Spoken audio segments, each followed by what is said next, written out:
सेवा भी तभी सफल होती जब भगवान का भजन करता। सुमिरन भी, सत्संग भी, तीर्थ यात्रा भी, सब भगवान से प्रेम लगाए बिना सफल नहीं होती। तो जीव का परम कर्तव्य है भगवान का स्मरण करें। सो है आंख जो श्याम का दर्शन किया करे, है शीस जो प्रभु चरण में वंदन किया करे। बेकार वो मुख है जो रहे व्यर्थ बातों में, मुख वो है जो हरि नाम का सुमिरन किया करे। हीरे मोती से नहीं है शोभा हाथ की, मनों में बसता उसी को संत लोग सूक्ष्म दृष्टि से भजन करते हैं। ज्ञानी लोग कभी स्थूल आकार से, कभी किसी रूप में, कभी किसी रूप में, और संत लोग तो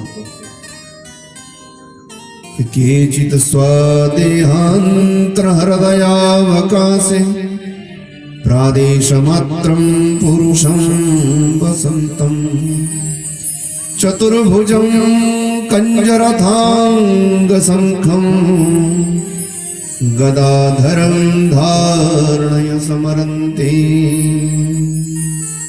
कोई कोई प्रत्येक जीव में हाथ सेवा करे तो नेकी, पांव चले तो तीर्थ यात्रा, हर समय भगवान का स्मरण हो तो राजन फिर भगवान की कृपा होती है, तभी ध्यान लगता है। ध्यान के आकार प्रकार बताए, कई प्रकार का ध्यान होता है। कभी सूक्ष्म ध्यान, कभी स्थूल ध्यान। स्थूल ध्यान राधे गोविंदा मन भजले हरि का प्यारा नाम है। राधे गोविंदा मन भजले हरि का प्यारा नाम। स्थूल ध्यान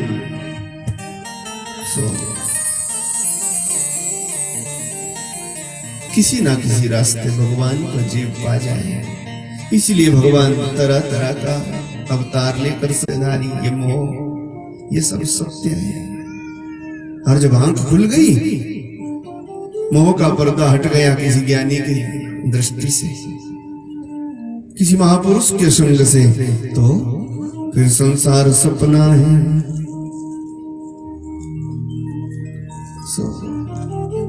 यही बात बताई, संसार है तो सपना, झूठा है। बोले तो सच्ची लगता है, तो झूठा है कि सच्चा है ये तो मालूम नहीं, पर सपना है। और सपना तब तक सच्चा है जब तक आंख नहीं खुली, सच्चाई में तो झूठा है। सपने जैसी माया है, वही बता रहे हैं, सुख नहीं। फिर इतना सच्चा क्यों लगता है? ऐसा संसार कैसे बनाते भगवान? ऐसा प्रश्न कर लिया।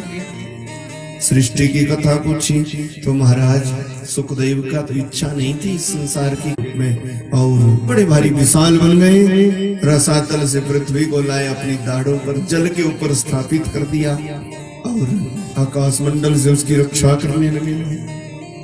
ब्रह्मा जी ने सजाया संवारा पृथ्वी को बढ़िया, नदी नाला पहाड़ पर्वत बनाया।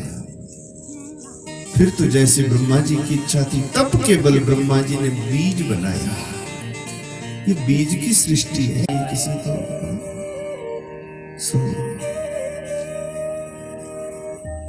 ये किसका है? सो महाराज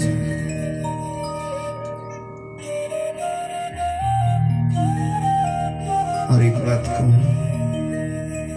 महीने से ज्यादा मुझे कथा करते करते हो गया ना। मैं जहां जहां भी गया, कथा की मैंने समाज में इतनी ललक देखी, पूछो में रह गए ना। अभी कोई पूछ रहा था कि अगला साल कैसा आएगा, तो मैंने कहा अगर इस साल की तरह भी रह जाए ना तो खुशी मनाओ, क्योंकि ये कलयुग का जमाना है। इससे अच्छा आप ढूंढोगे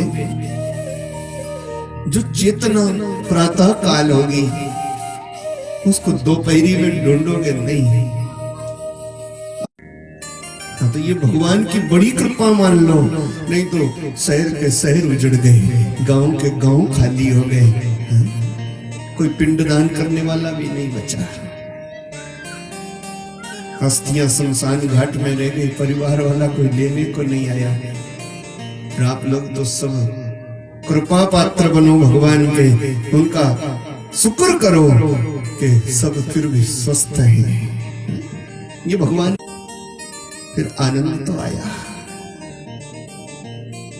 शाम को लोग आते मेरे पास, जैसे आए उन्होंने कहा ये कुछ और नहीं है गुरुजी, पिछले साल से सबने सबक लिया है कि बचेंगे तो परमात्मा की शरण में, और कथा नहीं मिली ना तो ललक बढ़ गई है। भजन करने को समय नहीं लगा, भगवान ने। आप फिर भी स्वस्थ है, फिर भी आप ठीक ठाक हैं, आपका परिवार भला चंगा है, तो ये और कुछ नहीं, केवल ठाकुर की कृपा मान लो। बोले नारायण भगवान की जय। तो सावधान हो जाओ, चेतन हो जाओ, स्मरण किया करो, भजन खूब भाव से करो, और सब किया कराया धरा धराया रह जाएगा। इसीलिए विचार रखो।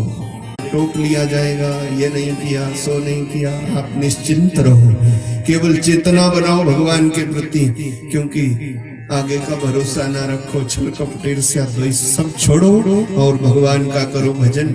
बस हमारी यही सीख है, मान जाओ तो बहुत बढ़िया है, ना मानो तो डबल बढ़िया है, कोई परवाह नहीं। नारायण भगवान की जय। आज की